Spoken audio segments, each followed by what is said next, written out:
Hello guys, welcome back to Liya Chaudhary YouTube channel. दोस्तों, आज की इस वीडियो में हम बात करेंगे एंकर टैग की। और एंकर टैग के अंदर हम दो एट्रीब्यूट्स के बारे में बात करेंगे। नंबर वन है हमारे पास डाउनलोड एट्रीब्यूट और दूसरा है हमारे पास लैंग्वेज एट्रीब्यूट। तो इन दोनों का यूज़ करके हम यहाँ पर बात करेंगे कि आप किस तरह से अपने पोर्टफोलियो को, किसी इमेज को किस तरह से डाउनलोडेबल बना सकते हो, किस तरह से आपका जो एंड यूज़र है तो वो किस तरह से उसको इमेज को या पोर्टफोलियो को, किसी इमेज को आप यहाँ पे इसको डाउनलोड करवा सकते हैं। तो आइए प्रैक्टिकली स्टार्ट करते हैं। यहाँ पे जैसे कि सपोज़ आपका कोई पोर्टफोलियो है, ठीक है, वेबसाइट का पोर्टफोलियो है, वैसे कोई इमेज हो सकता है, ठीक है, आप कोई कंटेंट राइटर हैं या जो भी हैं, ठीक है, तो आप अपनी वेबसाइट के अंदर इसको ऐड करके अपना यूज़र एक्सपीरियंस जो है ना वो इम्प्रूव कर सकते हैं। तो उसके लिए हमें चाहिए होगा इमेज। तो सबसे पहले मैं आपको बताता चलूँ कि हमारे पास जो इमेजेस पड़े हुए हैं वो इमेज का एक फ़ोल्डर मैंने बनाया है, ठीक है।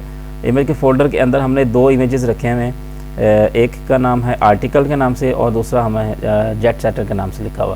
तो आपका इमेज किसी भी नाम से हो सकता है, व्हाटएवर कुछ भी, ठीक है, वो आप पे डिपेंड करता है कि आपकी रिक्वायरमेंट और आपका चीज़ें किस तरह से चल रही हैं।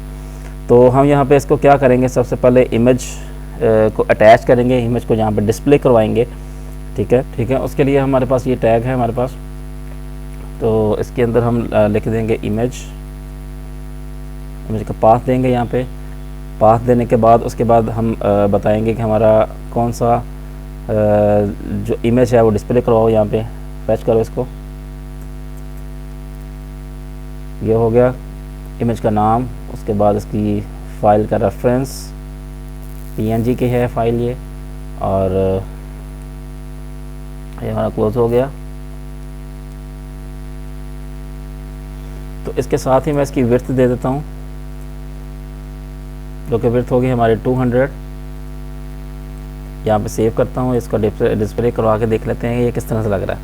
ओके, 200 तो काफ़ी छोटी लग रही है इसको, तो मैं इसको 500 दे देते हैं यहाँ पे। अब ये बड़ी हो गई है, ठीक है। अच्छा, ये हमारा आर्टिकल का जो पेज है, आर्टिकल का हमारा जो इसके अंदर इमेज है वो हमारा डिस्प्ले हो चुका है। अब इसको हमने करवाना है डाउनलोडेबल, ठीक है। तो यहाँ पे हम क्या करते हैं, इसको ये लिख देते हैं डाउनलोड नाउ, ठीक है जी। अब यहाँ पे हमने टेक्स्ट लिख दिया। तो टेक्स्ट लिखने के बाद हम यहाँ पे इसको क्या करेंगे, तो यहाँ पे H3 का नाम दे देते हैं। यहाँ पे इसको बंद कर देते हैं। अच्छा, यहाँ पे हम लगाएंगे इसको एंकर टैग, और एंकर टैग को यहाँ पे शुरू करके यहाँ पे इसके एंड कर देते हैं। ओके, तो एंकर टैग के अंदर हमारे पास href, ठीक है। उसके बाद हम यहाँ पे इमेज को डिस्प्ले करेंगे। सबसे पहले जिस इमेज को हमने यहाँ पे डाउनलोडेबल बनाना है, अगेन वही article.png, और यहाँ पे इसको सेव किया। सेव करने के बाद इसको करते हैं रिफ़्रेश। तो आप देख सकते हैं यहाँ पे एक बटन बन गया है, और ये लिंक भी शो करवा रहा है बाय डिफ़ॉल्ट ब्लू कलर के अंदर कि आपका यहाँ पे कोई ना कोई चीज़ लिंक लगी हुई है, ठीक है। और ये हमारा इमेज ऑलरेडी आ रहा है। इसी इमेज को हमने यहाँ पे डाउनलोडेबल बनाना है। तो क्या करेंगे, इसको अगर डाउनलोड नाउ पे क्लिक करते हैं तो ये क्या करेगा, आपका इमेज जो है ऐसे ही उठा के आपको डिस्प्ले करवा देगा, ठीक है। इसको हमने इस तरह नहीं चाह रहे, हम ये चाह रहे हैं कि ये इमेज दोबारा से ओपन ना हो, बल्कि आपके सिस्टम के अंदर, आपके सिस्टम के लैपटॉप में, PC में, या आपके मोबाइल में भी इवन आप यूज़ कर रहे हैं, तो उसको जस्ट आप एक क्लिक करें और आपका जो इमेज है वो डाउनलोड हो जाए। तो उसके लिए हमारे पास एट्रीब्यूट है। यहाँ पे एट्रीब्यूट हम यूज़ करेंगे यहाँ पे डाउनलोड का, ठीक है। अब हम डाउनलोड का एट्रीब्यूट यूज़ कर लिया। अब यहाँ पे बताएंगे कि ये जो इमेज है ये डाउनलोड हो किस नाम से। हम इसको बता देते हैं ये आर्टिकल के नाम से हो, ठीक है। इसको यहाँ पे सेव किया। सेव करने के बाद इसको रिफ़्रेश करेंगे अपने ब्राउज़र को। सो गाइस हमने डाउनलोड का एट्रीब्यूट हमने यहाँ पे लगा दिया है। तो डाउनलोड का एट्रीब्यूट लगाने के बाद हम इसके फ़ाइल का नाम दे दिया कि हमारी जो फ़ाइल है वो जब डाउनलोड के बटन पर क्लिक करें, ठीक है, कोई बंदा भी क्लिक करता है अगर, तो वो फ़ाइल नाम हमारा हमने दे दिया है कि जेट सेटर के नाम से उसको सेव कर सकता है, डाउनलोड कर सकता है। तो हम यहाँ पे देख लेते हैं इसको डाउनलोड करके कि यहाँ पे डाउनलोड होती है या नहीं, ठीक है। इसको क्लिक करते हैं तो ये हमारे पास ओपन हो गई है। अब इसका रीज़न ये है कि आपने यहाँ पे परेशान नहीं होना। तो इसका रीज़न मैं आपको बता देता हूँ कि यहाँ पे हम HTML को जो प्रैक्टिस कर रहे हैं वो हम अपने लोकल होस्ट के अंदर कर रहे हैं। तो लोकल होस्ट के अंदर क्या होता है कि लोकल होस्ट के अंदर आपकी फ़ाइल आपकी जो है ना आपकी फ़ोल्डर में ही पड़ी हुई है और आप जहाँ पे वर्किंग कर रहे हैं वो लोकल होस्ट के अंदर है।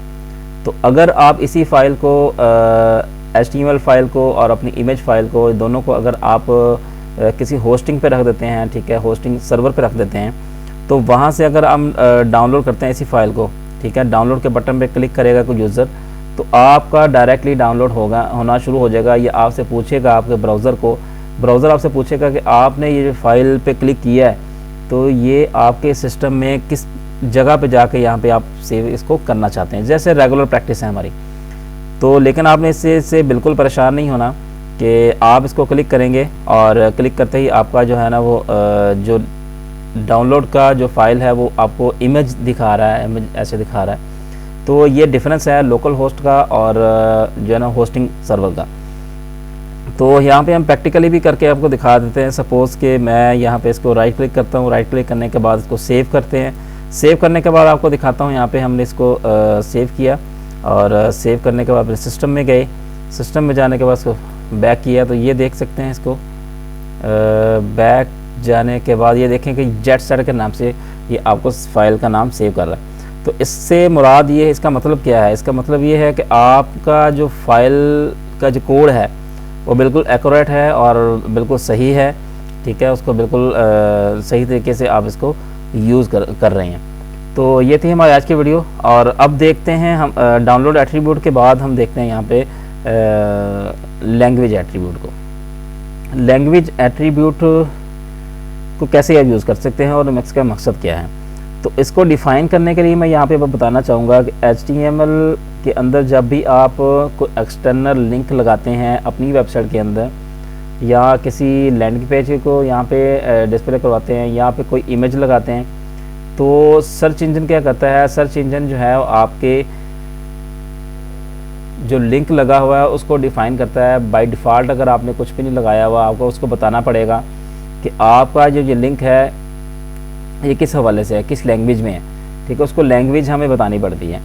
तो लैंग्वेज बता के आप उसको डिफ़ाइन कर सकते हैं कि ये जो लिंक है ये इंग्लिश लैंग्वेज का है, ये हिंदी लैंग्वेज का है या किसी और लैंग्वेज का है। तो इस तरह से आपको लैंग्वेज को डिफ़ाइन करना पड़ता है।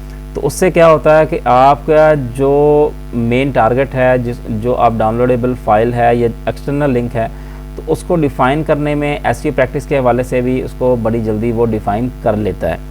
तो इसको प्रैक्टिकली देख लेते हैं कि कैसे आप इसको यहाँ पे इसको डिफ़ाइन कर सकते हैं। तो जैसे कि आपने ये अब लगा दिया, ठीक है, कि इस फाइल को हम डाउनलोड करें, ठीक है। तो अब यहाँ पे हम लगाएंगे इसको href लैंग्वेज टैग को, ठीक है, और लैंग्वेज यहाँ पे लिख देते हैं इंग्लिश। अगर इंग्लिश लिखनी है तो EN लिख दें, ठीक है। अगर हिंदी आपने लिखनी है तो इसको आप क्या कर सकते हैं, HN लिख दें, HI लिख दें, ठीक है। वो सिर्फ इसके अंदर आपने शुरू का नाम आपने देना है, ठीक है, फर्स्ट जो 2 नाम है वो आपने देने हैं। तो इससे आपको क्या होगा, आपके ब्राउज़र को, आपके सर्च इंजन को पता चलेगा कि आपका जो लिंक है, जो आपने लिंक दे रहे हैं, तो वो इंग्लिश लैंग्वेज का है या हिंदी लैंग्वेज का, जो भी आप यहाँ पे इसको डिफ़ाइन करेंगे। सो गाइज़, आज की इस वीडियो में हमने सीखा कि आप एट्रीब्यूट, हमने 2 एट्रीब्यूट को सीखा, यहाँ पे डिफ़ाइन किया है। नंबर 1 तो डाउनलोड एट्रीब्यूट है और सेकंड है हमारे पास लैंग्वेज का एट्रीब्यूट। तो आज के इस वीडियो में इतना ही और नेक्स्ट टॉपिक के साथ हम हाज़िर होंगे आपके पास। तो इजाज़त दीजिए, अल्लाह हाफ़िज़।